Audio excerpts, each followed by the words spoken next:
I inherited your fantasy team in the Press and Sun League. I still have that going. Did you win? Did you turn it into a winner? I have turned it into a perennial semifinalist.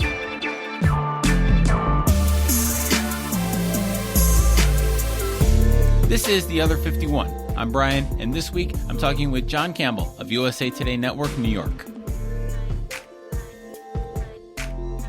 All right, so you know what the first question is going to be, right? I believe so. What do you got for me? All right, where does Upstate begin? It's a mystery. It's a mystery. It's I've spent a lot of time on Twitter trolling people, trying to anytime there's anytime anybody tries to define Upstate New York, which is an inherently undefinable thing, I get a total kick out of it, and I also get a kick out of the fact that no matter how many times I tweet about it as some sort of joke, people still take it very, very seriously. And people, and the other thing, you see, you got me going already. The thing that I get great joy out of constantly asking people where Upstate New York begins is that people have their own definition that they have, for years believed to be the one true definition, and they are totally flabbergasted when they hear that there is no one true definition. It's a concept essentially, and people will argue until the sun goes down, and it brings me great joy just to kind of stir that pot every once in a while. How did that all? I'm trying to remember how this all began with you trolling people on it, especially on Twitter. Like, do you remember? Like, it had to have started with something at least quasi-serious before it turned into this. It wasn't. There wasn't any one moment, I don't think, but it was born of frequently seeing national publications refer to Upstate New York with a broad brush, because all the time, if you see somebody, or either national publications or a publication from out of town will refer to Upstate New York as pretty much anything outside of New York City. But and I know that it is way more nuanced than that. There's no one real definition. You can't, the problems that face Buffalo are similar to the problems that face Albany in some ways, but different in others. And it's ridiculous almost to paint it with one broad brush as Upstate New York when you're talking about an enormous area. But all the time you see national outlets do that. And that's what it was born of. I don't remember any one specific article or anything like that. It was just I would point it out online and then on Twitter, and people would fight about it, and then it kind of became my shtick. And then I got tired of it for a while because it got exhausting with all sorts of people. Just anytime Upstate is mentioned anywhere, they would send it to you and kind of expect you to tweet it out. And I kind of got away from it, but I did get back to it. Even today, I got back to it. So I saw that, and it's funny because a lot of times, and I used to be like this too. I'll explain how I've come around to the other side of it. But when you live upstate like we do, you get really territorial. Like, we're not upstate, we're Western New York because I'm out here in Rochester, or we're Central New York or Southern Tier. Because they are really different regions with different economics and kind of different nuanced different culture, which is weird to say, having lived here all my life, but there are differences in different parts of the state. One of the reasons I came around to not really caring as much about the regional parts of the state is I have a lot of friends who live in Indiana or out of state, and trying to explain to them the nuance of, no, we're actually Central New York, not Upstate New York, is just, it feels really kind of pedantic even by my pedantic standards. So I'm just like, yeah, I see value in Upstate. Yeah, well, and there is some value in it, because there's value in it if you look at it as a collective of different regions. You know what I mean? You and I are both Lockport guys, Niagara County guys, and when I was living in Lockport, I was one of those.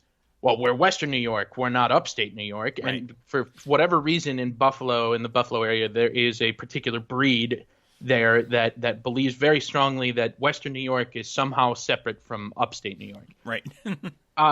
And now I realize that's ridiculous. It's inclusive. You know what I mean? Upstate New York is inclusive of Western New York and Central New York. And the capital region and the North Country, et cetera, et cetera. So yeah, there is value in looking at it as a collective, but you can do yourself a disvalue, I guess you could say, by looking at it as kind of homogenous. You know what I mean? There's a lot of especially when you talk about like the Adirondacks. I mean, the North Country, the Adirondacks, is just totally different from anywhere else in the state. So there's value, but you could I think when you get the magnifying glass out, you can see the differences in the area. Yeah, it's fun. So my standard definition for upstate, and this tends to get universal, at least grudging approval or approval, is anything north of Poughkeepsie. Basically, if you can take Metro north, you're downstate. That is a definition that a lot of people like. That anything with the MTA region, anywhere where the MTA, the New York City Public Transit System, and the commuter rail systems service, that is downstate, and anywhere else is upstate. And I agree that that's a pretty good definition, but the problem I have with it is people in Buffalo have no idea what the MTA region is. You know what I mean? And the same thing with the North Country. So that definition works well for when you're explaining it to downstaters. It works less well when you are explaining it to quote unquote upstaters. Right. So, I mean, this is a funny conversation we could drag out all day, but I am wondering if there's a journalistic component to it, because you, like you said, we both grew up, we have very similar career paths, really. We both grew up in Lockport, graduated from Lockport High School, go Lions. Yep. We both worked at the Press and Sun Bulletin in Binghamton. Not together, though. You came after I had already left. And I'm wondering, having grown up and you went to school at U of Albany, having grown up and lived all throughout like upstate New York, however we want to define it, I'm just wondering, do you think that influences or impacts how you cover the state government and how you cover state government issues, or how you find stories or think of how government stories can affect the entire state? 100% absolutely yes, without a doubt, because I am I poke fun at the whole upstate thing, but I am an upstater through and through. I mean, that's where I've lived my entire life. And the papers that we serve, I write for the USA Today Network, which is now up to 15 daily papers in New York. I mean, they are all over the state, but they are primarily north of that Poughkeepsie area. We have Poughkeepsie, we have a Westchester paper, the Journal News, but everything else, Utica, Rochester, Binghamton, Ithaca, Elmira, I mean, you name it. And so I am always trying to write for those people, so to speak, and try to keep in mind what affects them. Whereas most media in New York is New York City focused, and that makes perfect sense. It is the largest media market in the country, with an enormous amount of papers. Any day at the Capitol, you've got reporters from the New York Times, New York Post, the Daily News, the Wall Street Journal, you name it, Newsday. So it makes sense that much of the media is focused on New York City and Long Island and the suburbs. That being said, we try to establish ourselves as a voice of the rest of the state, and I think we mostly succeed at doing that. I mean, we do kind of get wrapped up in the kind of pack journalism mentality from time to time. But I think we definitely try to keep in mind that we are writing for the rest of the state. It's a little tricky when you have something like this with the coronavirus outbreak, where it is very much centered in New York City, and it's the epicenter of the entire country. So in that respect, it's you have to kind of be New York City focused. But we try to think of ourselves as a voice for the rest of the state, I guess you could say. So what makes a good upstate New York story? And I know that's a broad brush, obviously, but if you're thinking about a story or something that has roots or something that kind of has resonance upstate versus just a New York City story or Long Island story or something like that, what are some of those characteristics, do you think? I think in some ways it's easier to think of what makes a bad upstate New York story. And what I would, and a lot of times with national outlets or people who are kind of just swooping in for one story in upstate New York, love to write it as if it is this like country bumpkin, more cows than people kind of rural wasteland. And I don't know if it's intentional or not, or they're coming from New York City, and nothing is like New York City, so everything feels like a rural wasteland or whatever. But that is the trap that a lot of, I think, national writers fall into when they are writing about upstate New York. I think what makes a good upstate New York story, I mean, there are a lot of different topics that upstaters care about. Property taxes is always one of them. Anything that has to do with property taxes or the star credit, anything like that is something that really resonates in New York and in upstate New York. Community-oriented stories. I mean, upstate cities and their surrounding areas tend to be very community-oriented, especially when you get into Western New York with Buffalo and Rochester. I mean, people are very territorial is not the right word, but they care deeply about their community, and they care about any slights to that community. And then other than that, we're just looking for what happens in the state capitol, in the governor's office, in the legislature that affects that affects either individual cities, or there's a common thread among upstate cities and rural areas and everything else. And that's why I said property taxes. That's one of those issues that it is a commonality among all of them. But it's when I'm looking for a story, I'm looking at something that affects people, has a real effect on people. I try to do less of the Donald Trump and Andrew Cuomo sniped at each other yesterday, but although it's been hard to avoid lately, with now that they both have this big national stage. I try to avoid the kind of inner working stories, the incremental, this bill passed this committee story, and focus more on stories that have an actual effect on people's pocketbooks or their sense of well-being or their way of life. So we'll get to all the Cuomo and Trump stuff, obviously. But you've been covering state government for a lot of years now, and I'm just wondering, what was your job? What was that like, in the before times? So, like, what was your job like before March 2020, before all this stuff started happening? Before coronavirus? I like that. My job was a lot less busy for the most part. It was generally.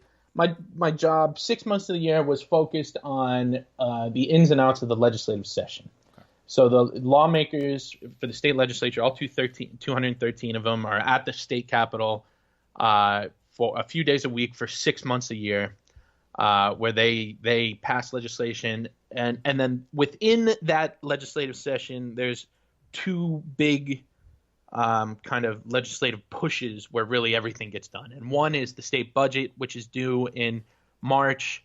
The other is the end of the legislative session. They always pass some sort of big package of bills right before they leave in June. And generally, my job revolves around those two dates and trying to figure out what's going to go in the budget, parsing out what is affects the people in the communities that we serve, and the state we serve, and everything at the Capitol revolves around that. So my job tends to revolve around that for those 6 months. For the other 6 months, I have more time to do enterprise and dig into things more deeply that maybe I didn't have a chance before when the legislative session, because it was in session, because that is a much busier time. So 6 months of the year, it's legislative session focused. The other 6 months, it's more enterprise, unless I have some sort of big race to cover. The governor's race every 4 years, the legislative races every 2 years. Then the second six months of the year is generally election focused and covering races that matter to people. This now it's totally different. I mean, now it's almost all coronavirus. Right. When you started covering state government, and to get on the soapbox for a second, state government is one of those beats that has been really diminished over the past generation of newspapers. It's just one of the first things that a lot of news organizations cut, or a lot of wire services cut back on. And it's a shame, because that's really as important as federal government coverage or anything like that. So this is, the covering state houses and state government is really super important in terms of just informing people and community journalism. I'm wondering, when you started covering the legislature and kind of started that beat, how did you kind of start figuring out the lay of the land? Like, how do you start developing sources and relationships with, like you said, you have 217 legislators, you have the governor's office, all these different regulatory agencies and all of that. So how did you go about kind of starting to learn the lay of the land on the beat? So when I started, I was an intern. I started interning with Gannett, the company that owns the USA Today Network, in 2009. And actually, I've never left since. I've been with the company ever since. When I got my first job out of college in 2010, it was in Binghamton at the Press and Sun Bulletin. And at that point, the biggest story was the debate over hydrofracking. And my beat was the hydrofracking beat, essentially, of environment and health. And so for the 10 and a half months I was in Binghamton, that's pretty much all I covered, was just the ins and outs of whether New York State would allow hydrofracking, and the impact it would have on the southern tier, and, these farmers who have hundreds or thousands of acres of land and that they have no use for right now. But if the state allowed hydrofracking, they'd be able to lease their land for thousands of dollars an acre. But then the other side were the environmental concerns, and you had these very well-organized environmentalists raising concerns about the impact it would have on land and air and water. And so I got to know that beat really, really, really well when I was at Binghamton.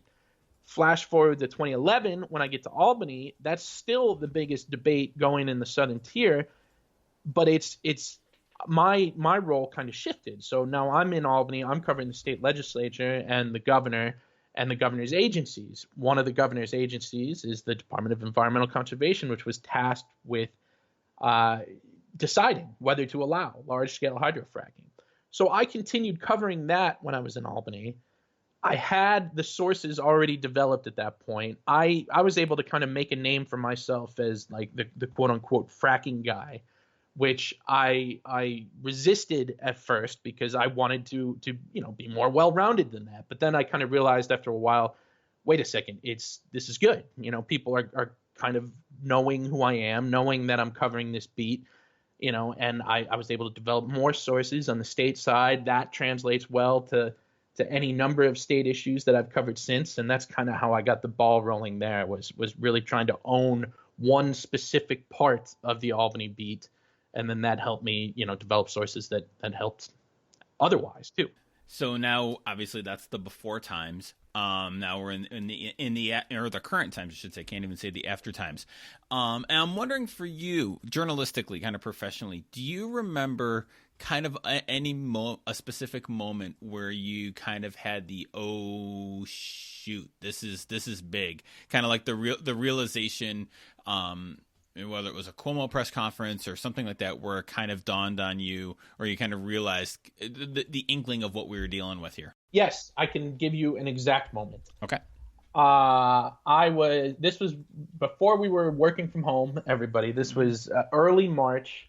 The state had just had its first coronavirus case. I think it was March 1st, actually, the state had its first case. And it was a woman who was a healthcare worker who had just come back from Iran.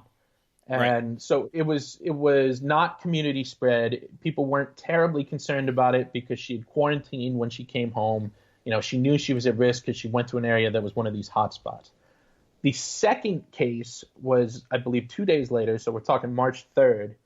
And that was a lawyer who works in Manhattan, but lives in New Rochelle, Westchester County. And he had tested positive. We quickly learned that he had attended events at his shul, his temple in New Rochelle. He belongs to an Orthodox Jewish uh, denomination down in Westchester County, and we quickly learned that he had gone to a funeral and a bat mitzvah at this shul that were attended by hundreds of people, and nobody knew how he contracted the virus. He hadn't traveled to any of these hotspots. And when we started calling around and realizing how many people he may have come into contact with, that's when I was like, oh my, this is going to be a thing there. And that's when myself, my boss, Joe Spector, and our Westchester paper really kind of kicked it into high gear. And that was the first cluster in New York State. And you saw how quickly it spread. His kids got it. His wife got it. Hundreds of people who went to this temple got it, and all had to quarantine. I mean, there were 1,000 people that were immediately ordered into quarantine, which at the time sounded like a lot of people. Right. So that was the moment. So what's it like now? I mean, we're well a month into it, and I guess kind of the highest profile part of your job right now is Governor Cuomo and his daily press briefings, press conferences. What are those like to be first in, and now kind of obviously, are you distant reporting, or are you in person for them? I'm in person for them every couple days. I'll go one day, my boss will go another day. If there's a day where we don't have a particularly pressing question or anything, we'll skip it. So I'm there 3 times a week, probably. Most recently on Saturday. And it's kind of weird because it's a totally familiar setting, right? It's in the Red Room of the state capitol, which is where governors for time immemorial have had major press conferences. But now it's every single day, which we've never had that kind of access to the governor. And now it's also broadcast on live every day on CNN, on Fox News, on MSNBC. So it's totally familiar in one sense and totally unfamiliar in another sense. And, when you're in the room, you're not really thinking about like it's broadcast on TV and this and that.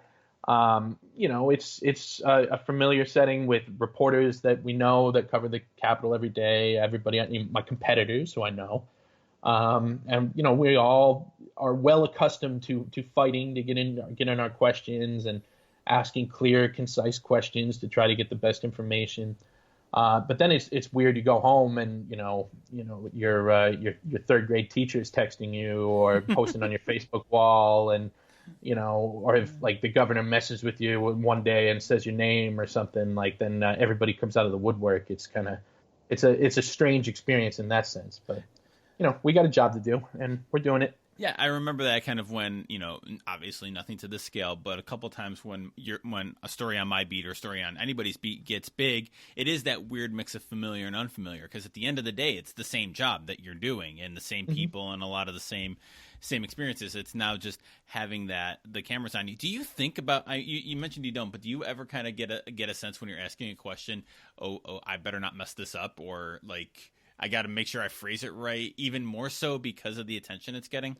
Not more so because of the attention, but more so because Andrew Cuomo is a very skilled politician, and he is very good at answering the question that he wants to answer rather than the question that was asked. Right. So I do put a lot of thought into how I phrase a question. And you always have to be ready with follow-ups, and I put a lot of thought into that.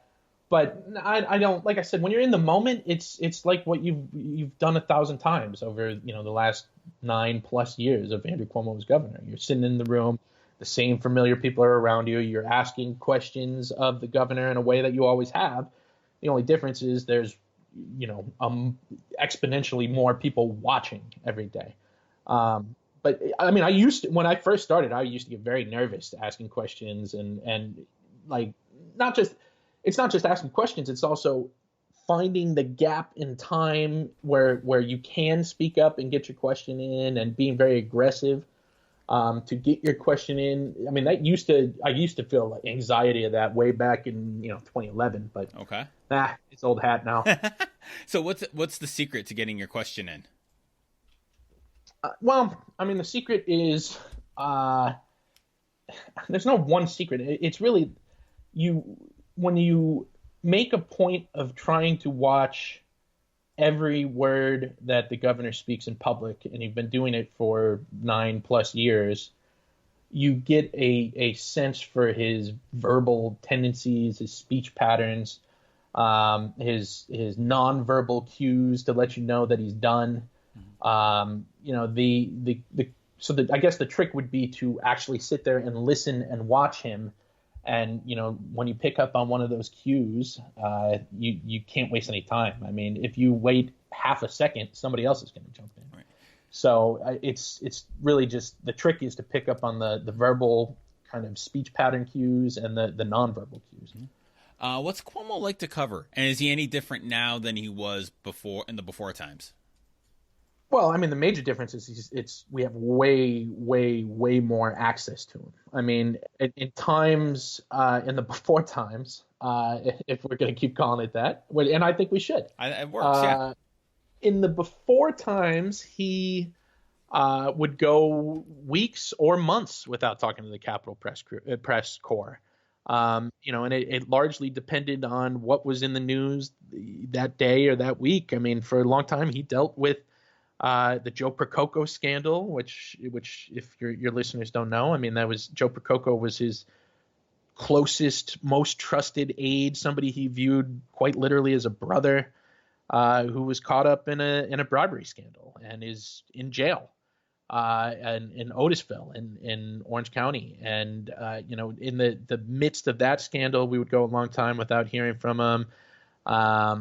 You know, there were periods of time where he wouldn't be happy with the Capitol Press Corps, and he would go and, you know, speak to press in different cities or New York City because, you know, he didn't like this report or that report. I mean, but now we have access to him every single day, and it's good. I mean, that is a good thing for the public's knowledge. I mean, a lot of news has come out of those question and answer periods every day.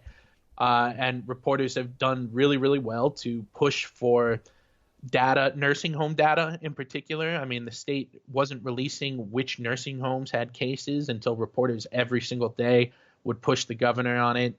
And we got some incomplete data, but it's data nonetheless. And we're continuing to push, and we're going to get more data later in the week. So I think it's an invaluable role. I think he deserves some credit.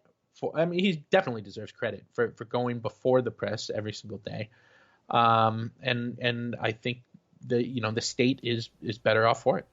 It's funny. He always strikes me. He's got a little bit of the Jim Boeheim mentality in that he's probably really great with like the out of town national reporters, but the local, you know, or state, you know, to him, local beat reporters are the ones he's like rough and grumpy to and doesn't really give a lot of time to, but like meet the press calls and he's always there. Like Boeheim's always on PTI, but will go a long time without covering Syracuse. He always struck me like that. I don't know if that's completely fair in the before times. Okay. He went in times of disaster or emergency, you know, whether it's Superstorm Sandy or the coronavirus or anything. In those times, he loves being the person in charge, and he loves being the guy who's got this, who has the situation under control. And in those times, he will go on national TV any time, anybody who would ask him, he would do it. And you're seeing that with the coronavirus thing. You're seeing him on his brother's show. You're seeing him call into MSNBC, and he's been on the Hannity radio show a couple times, which is really bizarre.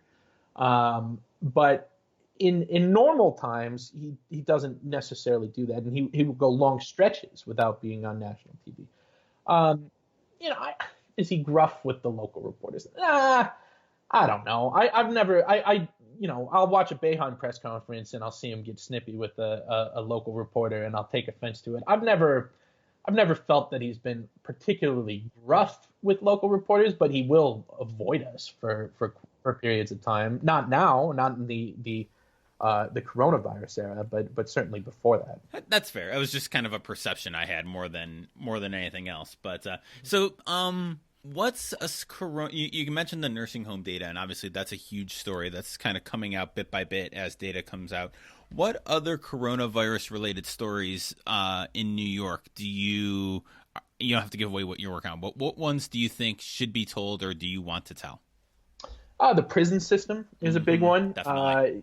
It's a similar idea. You have in nursing homes, you have people in close quarters who, if one person gets it, then it spreads throughout the whole thing. It's the same thing in prisons. You have people in close quarters who can't really socially distance, and if a corrections officer comes into contact with somebody outside of the prison, contracts the coronavirus, brings it into the prison, then it's going to spread like wildfire. Much like the nursing homes, the state hasn't, to this point, identified which facilities have cases, nor has it said how many prisoners have been tested. So while there's a couple hundred cases of inmates who have tested positive in the prison system, the state prison system, we don't know where they are. We don't know if it's a product of only, if 200 people test positive and only 400 people were tested, then that suggests that the problem is much larger. So that's kind of the next front that people are pushing on. I wasn't in the press conference today. We're talking on Monday. But I did hear another reporter pressing on that, and that's one of the things coming up that we'll push on for sure. Great. So I ask everybody I have on this question, so I'll ask you, what's the best thing that you've read lately?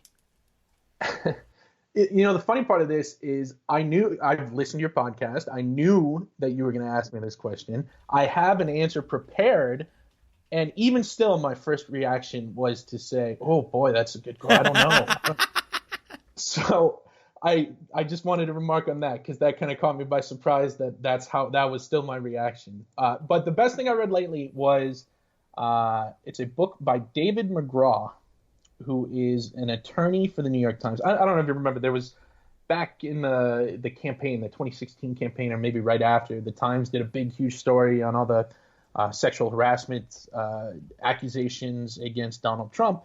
Mm-hmm. The Trump campaign sent some sort of cease and desist, and the Times lawyer wrote back this really well-written letter that just told him to get out of here. I remember that. Yeah. And it went viral. It went super viral. That guy, that attorney, Dave McGraw, wrote a book. It's called Truth in Our Times. I just finished it a couple weeks ago. It's excellent. I mean, it's really well written. It's not written in legalese, which I appreciate from an attorney.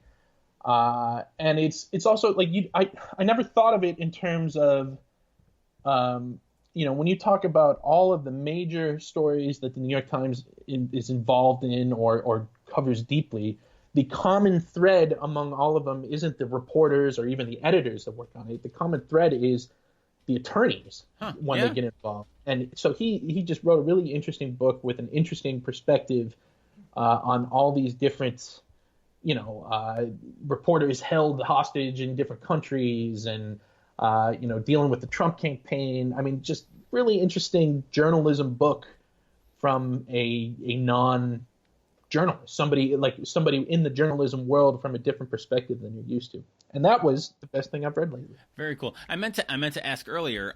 You mentioned the Trump Cuomo back and forth itis that's happening. I think it was Thursday or Friday last week where they were going at each other in real time. What's that like? I mean, because I can see a sense where that's really kind of fun to get into and to tweet back and forth, but you kind of said you don't like getting into that too much. So what's that like, and how do you balance out that the public's at least a certain segment of the public probably wants to read about that and to see that tit for tat, but also kind of avoiding it for, like you said, the bigger issue that you're reporting on? Yeah, I mean, I think when I said I try to avoid it, it just doesn't matter. You know what I mean? It's not something that has a direct impact on everybody in New York's daily life. They're much more worried about, do I have to wear a mask in public? How long is my non-essential business going to be closed? Those things. And right. So when I say that I try to avoid the Trump and Cuomo tit for tat, that's what I mean. I try to focus more on things that actually matter to real people.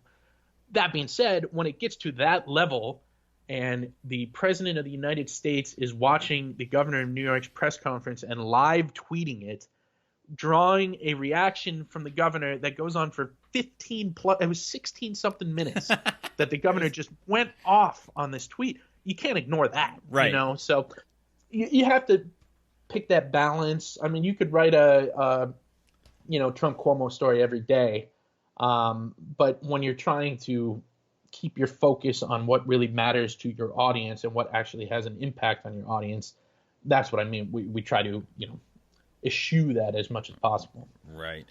Jon, this has been a great conversation. Thanks so much. I appreciate you taking the time to do this. Hey, thanks for having me, Brian.